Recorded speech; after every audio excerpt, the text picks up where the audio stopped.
अस्सलामुअलैकुम, good morning friend. कैसे हो सब? उम्मीद करता हूँ सब खैरियत से होंगे। और सुनाओ दोस्तों, क्या हाल चाल है? तो अभी हमारे पास दिन के बज गए हैं 8:30। तो अभी सोया हुआ उठा हूँ। आज छुट्टी थी तो मैंने बोला चलो यार दोस्तों के साथ कोई गपशप हो जाए।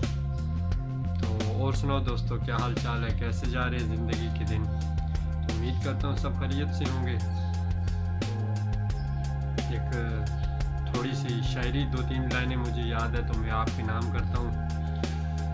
तो वो कहता है, ज़ालिमों के शहर में जाके मोहब्बत का नाम लिख देना, ज़ालिमों के शहर में जाके मोहब्बत का नाम लिख देना, जहाँ बेवफा लिखा हो वह वफा लिख देना।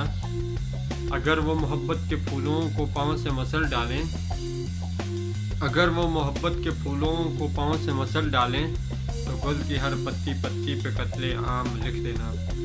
तो प्लीज़ मेहरबानी करके दोस्तों मेरा यूट्यूब चैनल जो है वो सब्सक्राइब करो, लाइक करो और अपने दोस्तों में शेयर करो।